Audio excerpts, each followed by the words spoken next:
G'day, Bill, and welcome back to BMXUltra.com. How are you, Shane? Good. Welcome back to BMX Ultra. Thanks for joining us today. All right, Bill, can you show us through the features of the OS20 450? Here, on the OS20 SX450, we have a beautifully svelte tapered chromoly head tube. We have a nice boxed style of gusset. So this is reminiscent of, well, people say that it's the red line style because it's those little triangles. But the thing is that we do have it boxed to where it goes all the way underneath, but we have the stress area to where it's open. We leave the sides open. So it's not truly what people would recognize as that. It's just the little triangles. Everybody always called those little triangles the red line style of gusset, which, yeah, they used it. Free Agent used it. Revcore used it. Haro used it. I mean, a ton of companies used it. And, we just did our own little version where it does have this open area down there. So it allows for the frame to flex because chromoly frames flex. And if you have it completely welded in, well, guess what? It's going to crack. So you don't want that. And as we leave this chromoly head tube, this beautifully shaped chromoly head tube, we go into this beautiful Reynolds 753 and 553 tube set. So it's a mixed air hardened, triple butted, thicker, thinner, thicker tube set, thicker, thinner, thicker. So you have it very, very lightweight. That probably shook everything up again, but you have all the strength.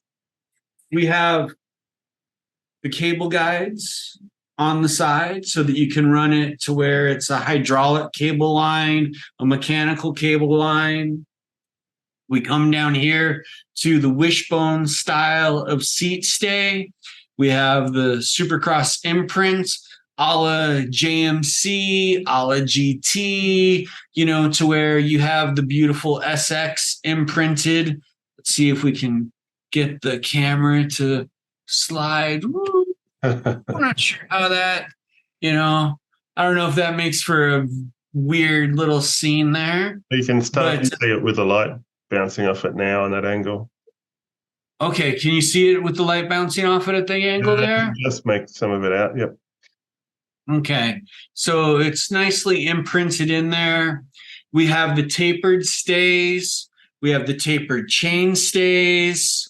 We have the CNC bottom bracket shell to where we have the thicker rings, thinner in the middle. So we machine out all that extra material, but keep that extra little bit of a ring. We've got the chain stay bracing in here so that we can keep it nice and stiff. Then as we come down here, we have the CNC machined laser cut chromoly dropouts. We have it set up for the side mount disc brake mount. And I was playing with that earlier. We have it right here to where we did our own little 120 mount. So this is a specific 120 mount caliper or caliper mount for the side mount for the 120. And it will actually mount up with any frame that has the side mount caliper mount. You can take this, put it on there, and you can set it up so that way you can run a 120 rotor. And there you have it. You have a beautifully lightweight. Oh, we also have the bulge butted seat mast. So, I mean, every tube on this has had some kind of manipulation and some kind of fun flair done to it to just try and make it be light, strong, fun. BMX. That's what we try and do, right? I guess we probably need to go right back to what OS20 is, because I got a whole bunch of people that just don't understand. They think it's for people that can't ride. But how would you best explain OS20? Oh, So the best way to describe OS20 is a 1 3/8 wheel with a fat tire. And it's weird. We've got a very long relationship with OS20 because when they were getting ready for the Olympics for the very first running of it back in 2008. Yeah, 2008 was the first running of the Olympics. Man, I hate having to pull these little things out. Mikey Day, super tall. He's what, 7'9" or something like that. I mean, he's a giant. Someone, and I'm not sure who, and I probably need to call Mikey to find out and ask him who it was, but GT, Tioga, Alienation, they all got together and they came up with this OS20 thing. They went through the whole rule book and they figured it all out and said, okay, OS20 is going to be a faster way for Mikey to be able to get around the track.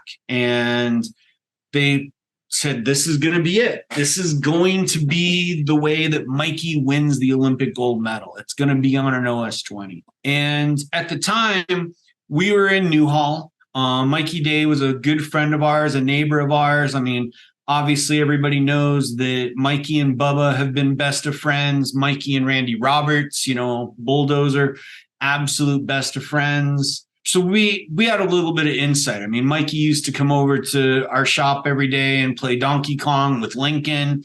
I mean, it's funny. I mean, when they were little, when Lincoln was little, Mikey would come over to the shop and help me at Supercross when we were running it out of the garage and we had the Donkey Kong set up in there, and Mikey would come over and play Donkey Kong while I'd be working. And as soon as Lincoln would come home from school, Mikey would just look at Lincoln and go, beat you. And Lincoln would be like, Dad, I got to beat a score. And it's like, no, not till you're done with your homework. So, Mikey was a good reason why Lincoln got his homework done. But we got a lot of good insight on the OS20. And we found out that it wasn't faster. It didn't work better. It was something that was kind of like I hate to use this expression, but a lame duck for a long time, to where GT built all those OS20 bikes, Alienation built all those rims, Tioga built all those tires. No one wanted to buy them. I mean, no one in the US was buying them. I don't think anybody in Australia was buying them. I know GT sent a small group. It was a small. Yeah, well, very small group, I think. I know GT, from what I heard, dumped them all off in the UK, and England ended up with all the OS20 bikes. Mikey was just like, hey, it's not faster. It's just not good. I mean, Mike King used to time their gate to kink, gate to kink, gate to kink, and OS20 was slower. And to the bottom of the hill, OS20 was slower. And when you're doing Supercross racing, I mean, it's all about those milliseconds, hundreds of seconds. Just, you've got to have it. And if the OS20 is not faster, well, then why do it? We got approached from a few people about doing OS20, and knowing what we knew from Mikey, we were like, no, not going to do it. Not going to do it. Not going to do it. We watched a few other companies do OS20. There was a company that went out of business that started pushing OS20 really hard. And I had actually heard a rumor that part of the reason they were pushing OS20 so hard is that they were given a ton of tires that, hey, here's a ton of tires, get rid of them. Well, the way to get rid of them was build a bike. And then they ended up building what they were calling mullet bikes, to where it was an OS20 front with a 20x175 rear. And it's like, well, doesn't that kind of defeat the purpose? If you're running a 20x175 rear, then why not run a 20x175 front? Because now you're having to change the whole geometry. You're having to change everything. It just wasn't working, at least in our eyes, as far as what was proper for BMX racing. Andy, our distributor over in the UK, had all these GTs going around over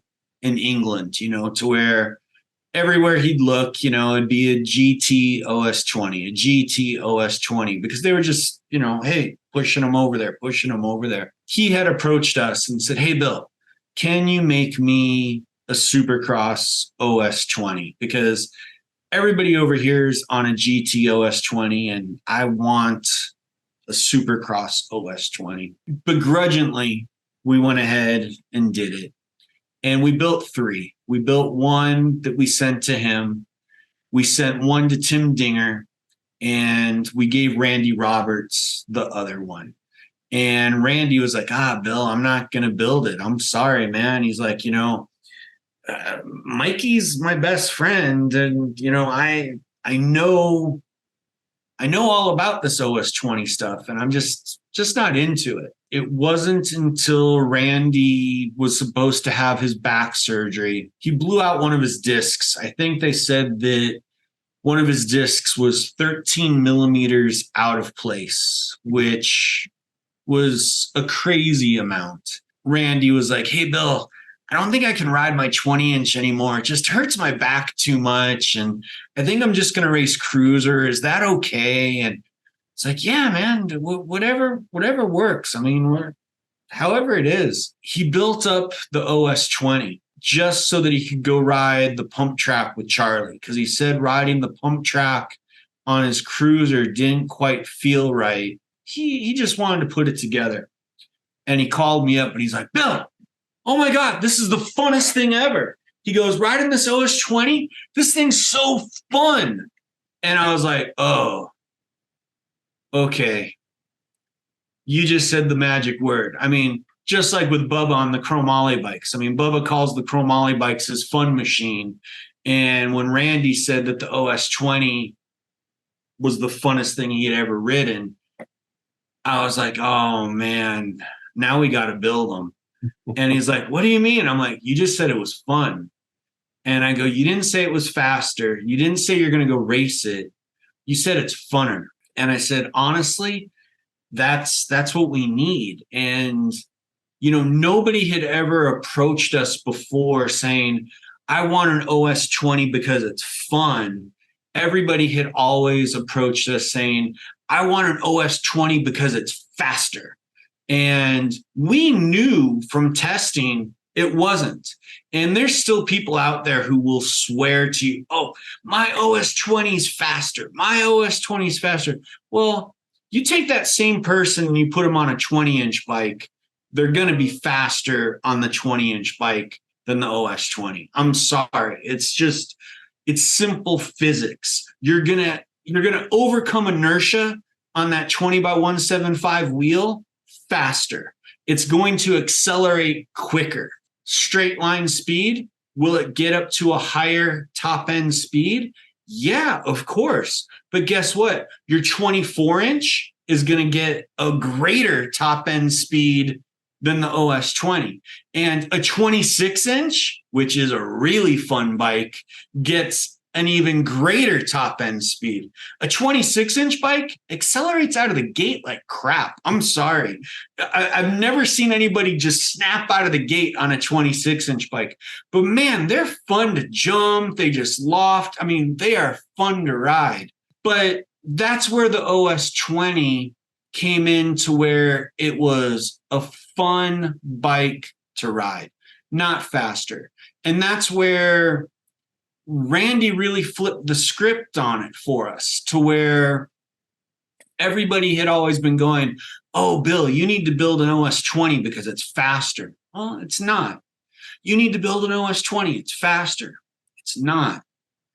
Randy straight up said, Bill, you need to build the OS20 because it's funner. Well, and he didn't say we need to build it. He just said, oh my God, this thing's so fun. I got to ride this thing. And it's like, oh, well, okay, we got to build it. And that's where people have been really enjoying this. Everybody thinks that, oh, it's a bigger bike. Yeah, it's not a bigger bike. It's a 20-inch bike that uses a slightly larger wheel set. It's not that much bigger. I mean, we're talking about a 406 diameter wheel versus a 451 diameter wheel. It's not that much bigger of a wheel. It is literally taking an 1 3/8 diameter wheel and throwing a big fat tire on it, and there you go. And it works.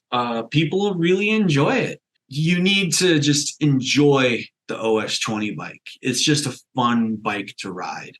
And once we built the aluminum version of it, Turnell Henry, who, dear friend of ours for 45 years. Sorry, Turnell, I just dated you and dated me.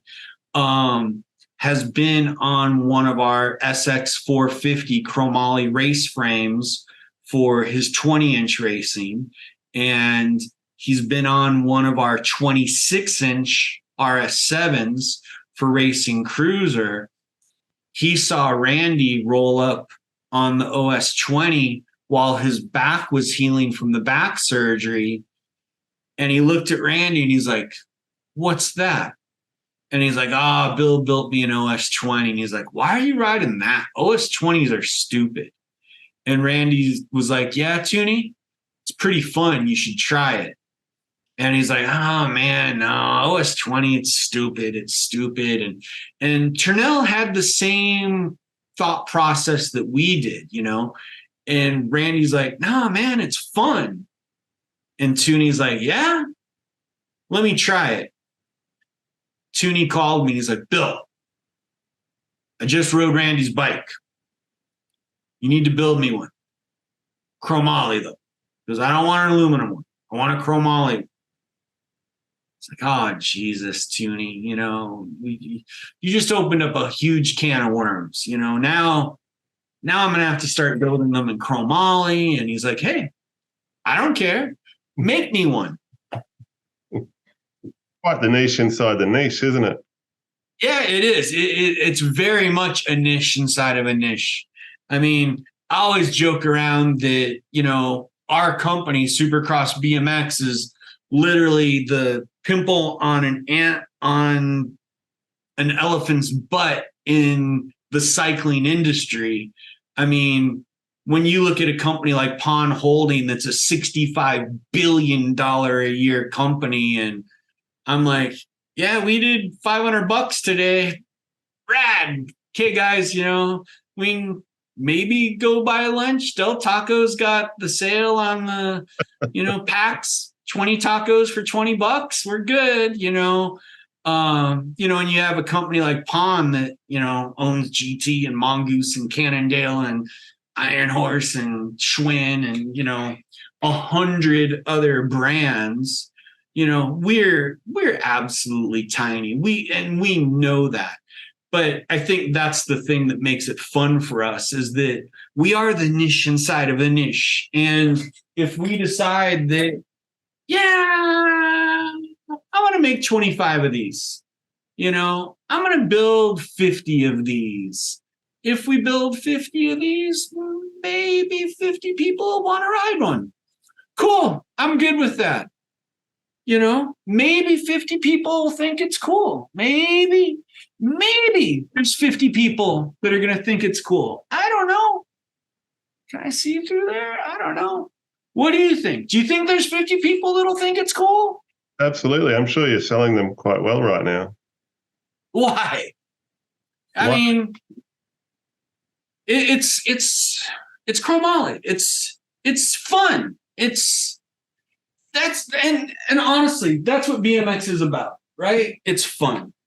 That's our whole big pitch, is BMX is fun. I've said it for a long time that BMX is fun. And I'm actually, as I'm talking to you, I'm going to send you something that Gork sent me yesterday. And he found this while he was digging through the archives over at USA BMX headquarters. But that was a letter that I sent to BMX Action Magazine back when I was a kid, it's like, okay, 45 years later, 40 years later, it's still the same thing. And it's funny because Gork and I were talking about this. I remember I was working at SE Racing doing sales, stickering frames, boxing boxes. On my lunch hour, I wrote Dear Gork this letter, which I don't think anybody does anymore, but I hand wrote the letter, folded it up, put it in an envelope, put a stamp on it, sent it in. And it was kind of just like a little bit of a, joke to where, letter to the editor kind of thing, thing. But Gork ended up publishing it in BMX Action Magazine. He sent it to me yesterday. He's like, hey, Bill, here it is, 4 decades later, half a century later, and you're still on the same plane, same idea of trying to keep BMX fun.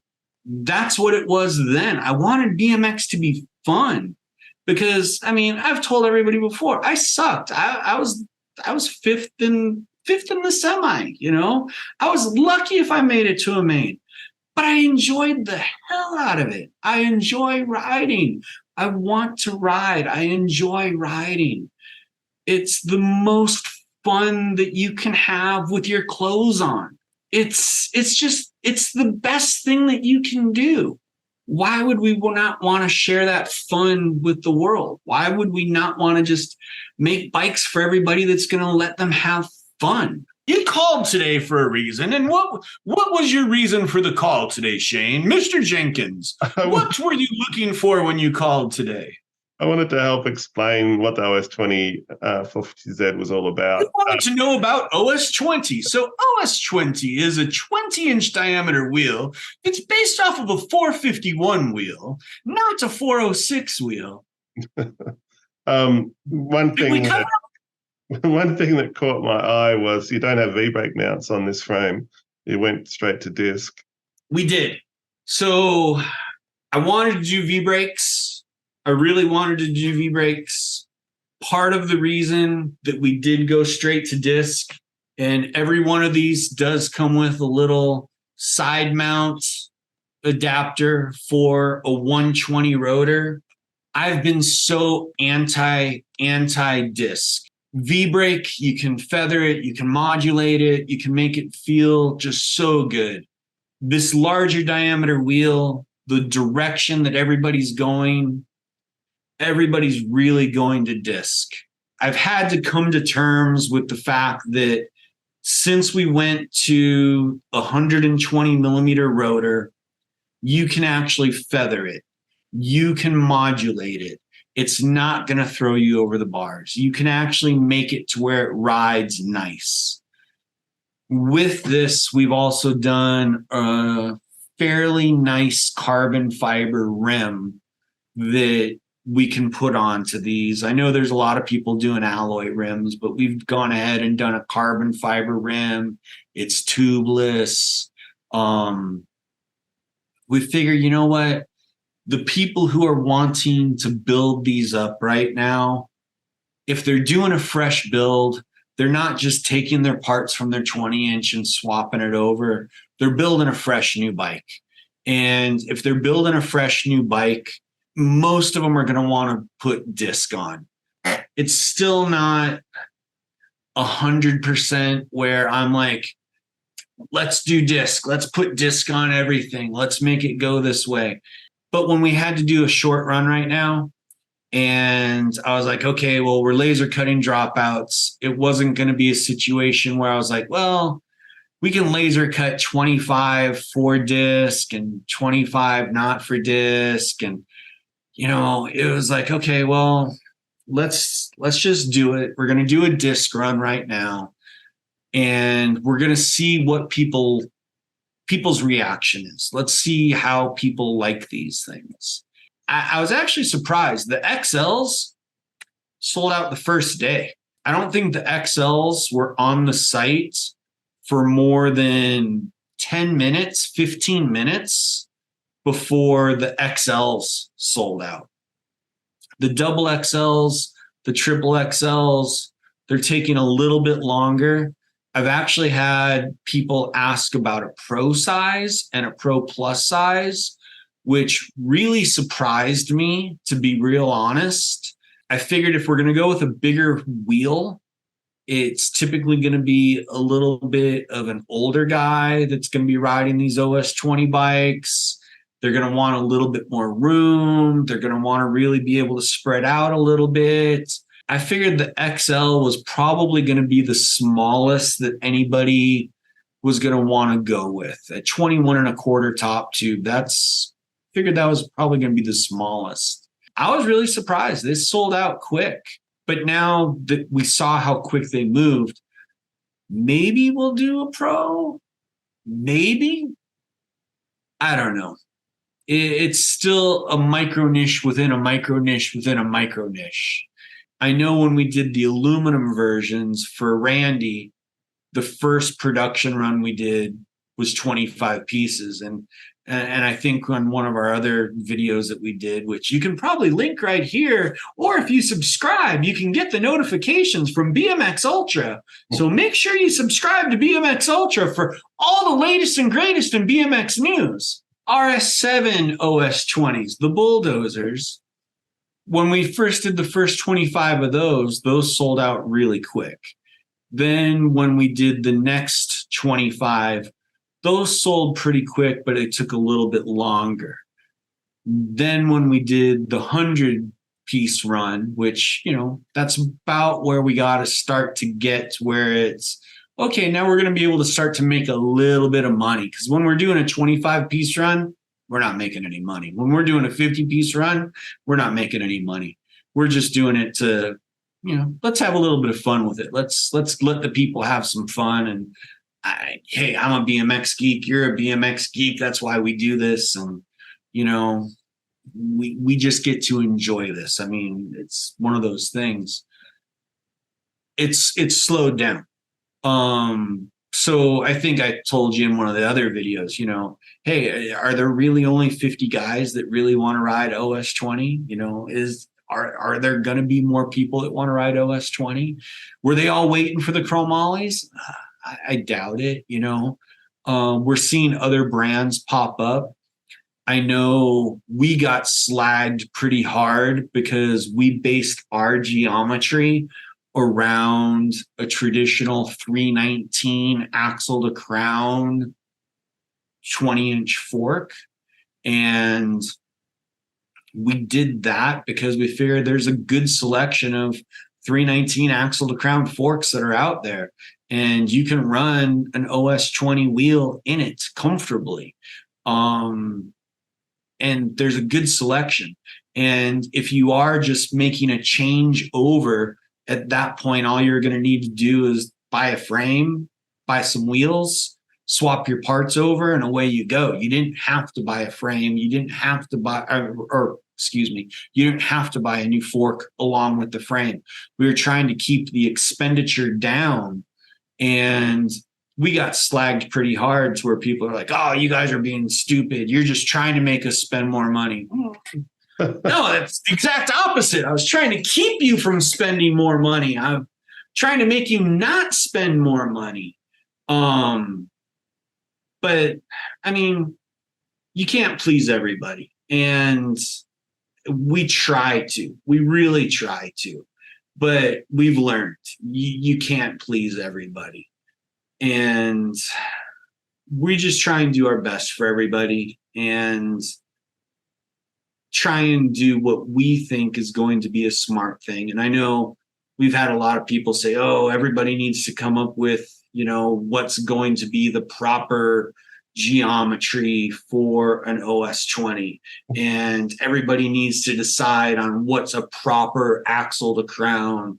Well, yeah, that needs to happen on 20-inch as well. And it used to be that a 20-inch fork was based off of a 319 axle to crown, roughly 12 and a half inches. an S&M fork's a 319, an Answer fork's a 319. Some of them are 320, some of them are 318, some are 317. They've all been right around that number for a long time. And it wasn't until a couple of years ago that one of the fork companies all of a sudden said, I'm going to go 305. And it was like, whoa, okay. Well, now you're taking everybody's front end and dumping it, and you're sucking that nose in underneath and changing head tube angles and changing bottom bracket heights. And it used to be that, you'd buy a frame along with a fork. Well, now everybody's trying to design their frames off of someone else's fork, and it's become a crazy thing. I mean, we can't get everybody to agree on a bottom bracket standard or a brake standard or a rotor standard or anything. So trying to get them to figure out on an axle to crown, and on a micro niche, on a micro niche, of an OS20, and I know there's people out there who are campaigning the OS20 crowd saying, we are the rulers and we are the front runners and this is what it needs to be. And, they're demanding, off with their heads. It has to be this size. And, and honestly, guys, I don't know who you are. So if I'm talking about you, I don't know who you are. And I'm not trying to refer to anybody directly. I'm just going by what I hear. I've got 576 emails I've got to answer today. I don't have time to know exactly what that is, but I hear about that because I get the phone calls. I get people talking about it all the time, and I don't know. What do you think? What's your answer on the OS20? What's your take, Shane? I'm going to interview you. So Shane, OS20. Welcome to BMX Ultra, Shane. How are you today? I'm great, Bill. How are you? I'm doing amazing today. So Shane, we've brought you on the show today. What we're going to do is today, just to give you a quick little byline, so we know what you're gonna be being prepared for. We've brought you on the show. In a moment, I'm going to hit record. And when I hit record, I'm going to ask you a couple questions. The main thing we're going to ask you today, though, Shane, is you're going to be a guest on BMX Ultra, and we would like to know your take on OS20. We'd like to know, and we would like your perspective on what our viewers on BMX Ultra should know about OS20. So are you up for this today, Shane? Are you ready for this? I don't know if I know enough information about OS20, Bill. I've never actually taken the time to spend more than 5 minutes on one. Oh, my goodness, Shane. Well, so this is going to be a real interesting conversation because we're going to go really in depth on this one. And it's going to be a little interesting now because we're expecting you to be the expert. That's why we called you, Shane. We want you to be, the absolute bee's knees on this one. I do believe that Supercross have some really good OS20 options out there for people that are interested. Well, we've kind of heard the same, so thank you. I appreciate that. We like to try and offer a variety and try and offer the best of what we possibly can for everybody. And you've got them in, what, 3 sizes? Yeah, we do a Pro XL, Pro Double XL, Pro Triple XL. With the potential for more sizes down the track? Potential for more sizes down the track. I think it could be something that we may do in the future, but we'll see what the demand is. Have you seen many of them built up yet? Yeah, actually, we have seen quite a few of them built up lately. We have a dealer up in Canada who's been going nuts with them and keeps sending me pictures of it at the track, on the track, saying how it's his favorite bike ever. Turnell has obviously been racing his. He's been having fun with it. He's been turning on a lot of his teammates to it. So there's a lot of his COB, which Turnell, if you don't know, used to work for a bike shop called City of Bicycles back in the day, which was a famous old bike shop that used to do Was that your cat coming by drinking your mezcal? I thought we spoke about it fell off. that. It's the cat's mezcal. Got you. Got to share the mezcal with somebody, right? That's right. So, but no, Turnell used to work for a bike shop called City of Bicycles. And now he has his own bike shop called Custom Ops Builds. And he builds custom BMX bikes for racers around the world. I mean, he's built them for riders in South Africa. He's built them for riders over in Europe. He does a ton for them around the US. And he's got his own little team that he does. And he's been turning on a lot of his riders.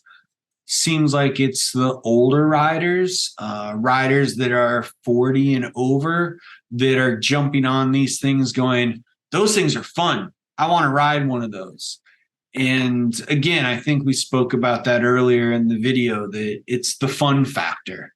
And, you know, we were originally going to call these things the fast, and we're still working on that decal kit, but I've got a project board list that it literally fills a wall. So where Rhea actually had one of our walls painted in chalkboard paint and just started writing on the wall. And it's just project after project after project after project after project. And, you know, it seems like every time I'm like, oh yeah, we can knock that one off, but here's 30 more that I've added. It's like, you know, and that's where I don't know if people saw the video that we did with Mike Miranda, but we added Torker into the lineup now, and we added Max Pants into the lineup, and we brought back Tech Pants, and we've got the 35-year anniversary next year for Supercross. And it's like, okay. And, you know, I had a guy call earlier today and he's like, hey, I was really wondering when I might be able to get one of these. And it's like,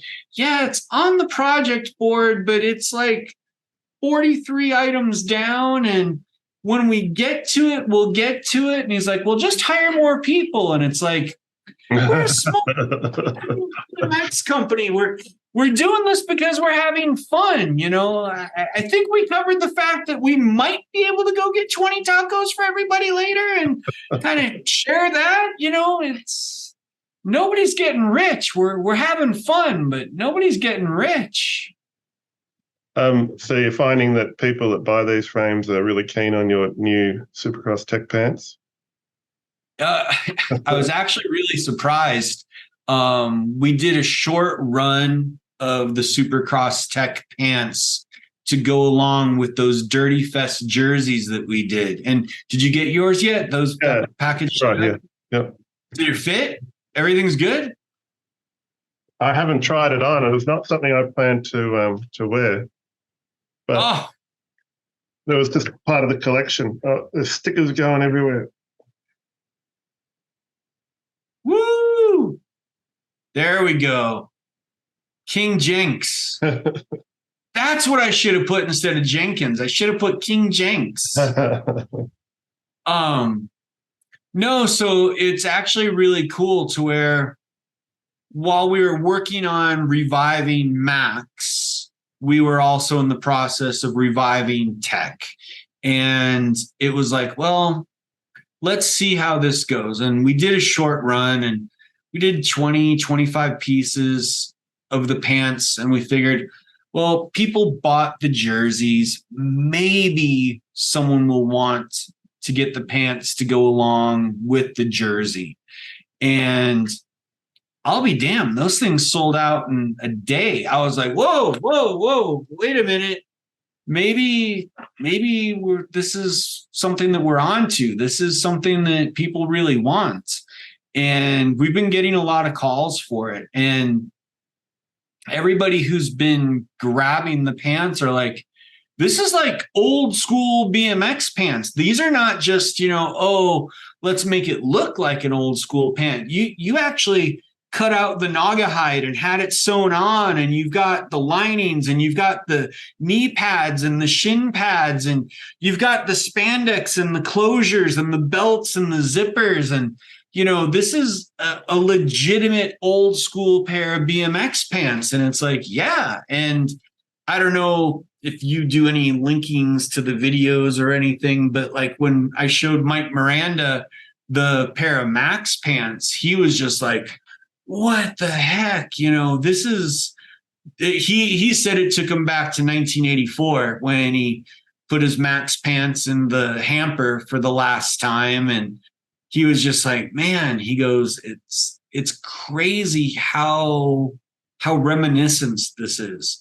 And it's been really heartwarming to see people really absorb that. And up at Frogtown, obviously Randy was wearing them, Camel Joe, you know, Josh, he was wearing them, just having a blast. We did a custom pair of tech pants that were Dirty Knobs tech pants for James Vicente.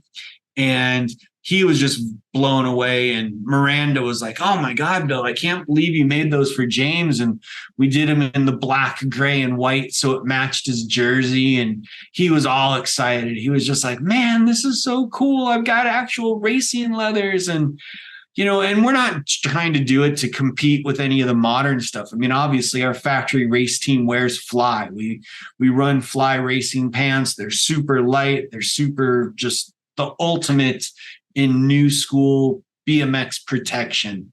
But these old school guys and the retro guys and this old school flavor, they really enjoy it. And it makes me happy because, I mean, when I started tech, I was a punk ass kid. I mean, excuse the term. I was, you know, I wasn't even able to drive it. I was 15 years old when I first started. It was 40 years ago. I mean, this is going back years. And to see it come back full circle now and see people get stoked about it. And it's been really neat. It's cool to see that style come back and see people want to wear that and be a part of that again. And I don't know, it's a different era. It's a different version. And, you know, it's BMX. I can't say it's BMX 1.0 because that's back in the 70s. But, you know, if we're at BMX version 9 now, I mean, that was probably BMX version 3 or 4 back then. That's very cool. I know a couple of Aussies that'll want to match up their jerseys with some pants. Yeah, we're going to be making more. It was something to where, again, it really caught me off guard to where it's a fun project.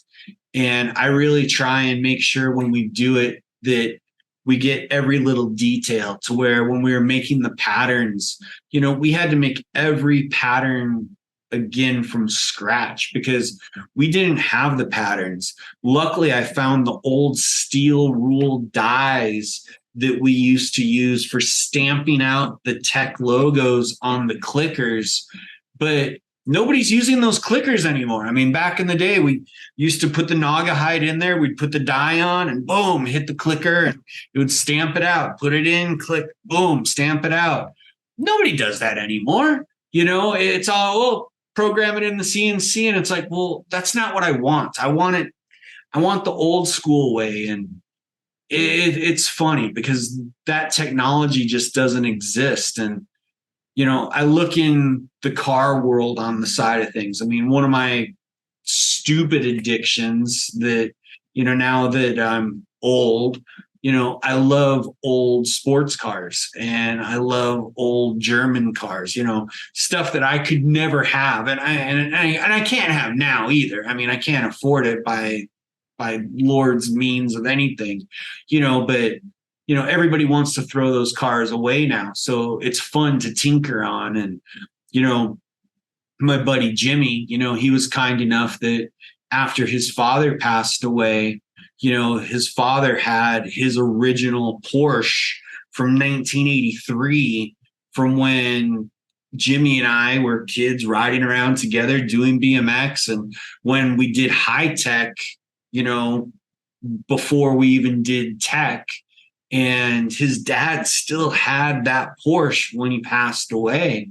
And Jimmy's a muscle car guy. So he's like, Bill, my dad would want you to have this Porsche, take care of this. So it's like, yes, and, I'd always been a BMW guy. So I got lucky enough and picked up an old 1977 BMW, 6 Series, a 630i, something that they only brought 700 of them into the US. And it's just like, okay, rad. This is, cool old German sports car technology. And the way that stuff's made and the way stuff was done back then, so different from nowadays. It's all really mechanical. And I was actually talking to someone about that yesterday where, if all of a sudden all the grids and everything just goes down and, the matrix happens and everything just shuts down and we have to go back to mechanical stuff, none of the cars that are on the road today would actually drive. They'd all just stop. They're all computer powered. They're all controlled by satellites and GPS. And it's starting to be that way with watching the way that these e-bikes are and how everything is just, I like the mechanical. And old school BMX, it's mechanical. Current day BMX is mechanical too. So don't get me wrong. I love that too. It's what I do and what I love, but there's just something about that old tactile, just do it by hand type of stuff.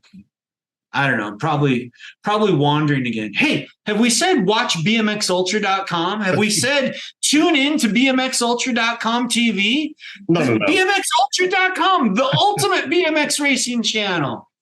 Subscribe, like, ring the bell, ding, ding, ding, ding, ding, ding, get the notifications.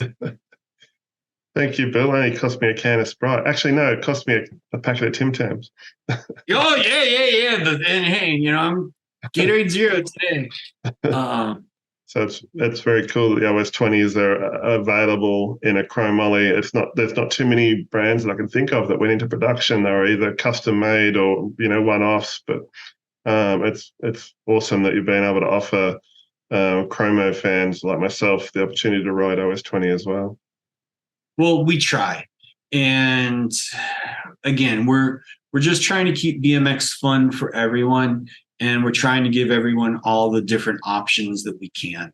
And I know my accountant gets mad at me all the time saying, hey, guess what?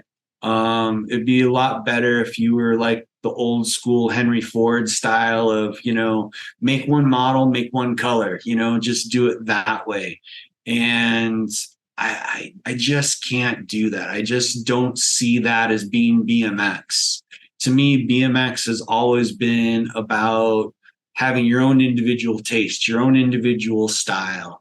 And, of course, it used to be cool that, BMX was always chrome and you'd throw on whatever parts you wanted. You had a chrome frame and then you had all these different parts and you did all these different things to where it was, chrome and gold or chrome and blue or chrome and black or chrome and, whatever. And, it's, are you running tough wheels? Are you running Ukayas? Are you running Arrayas?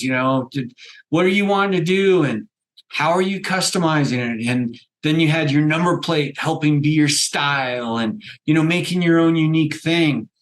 And nowadays I look up on the gate and I just watch and it's like, wow, black bike, black bike, black bike, black bike, black bike, black bike, black bike, black bike, black bike. And okay, cool. And I try and give a little bit of flash and color. And I really liked it at the Worlds where I was like, oh, there's Josh White. I see him. I see the high vis yellow. There's Josh, Spencer was on the ultra blue, and he was trying to make sure everything all matched up with his kit. And now he's on that gloss white one that's all bitching. And it's funny. He actually hit me up today and he's like, Bill, send me the Illustrator file. I want to help you work on what my bike's going to look like for next year. And it's like, okay, cool.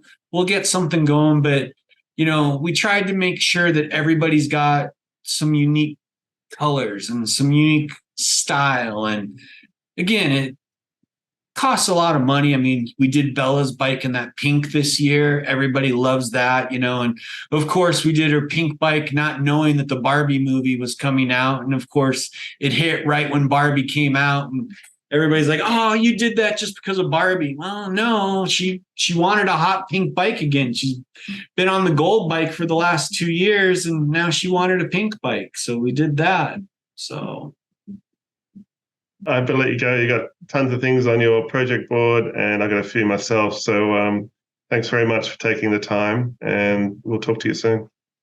Thanks for having us. You have a wonderful day. You too. God bless. Bye-bye.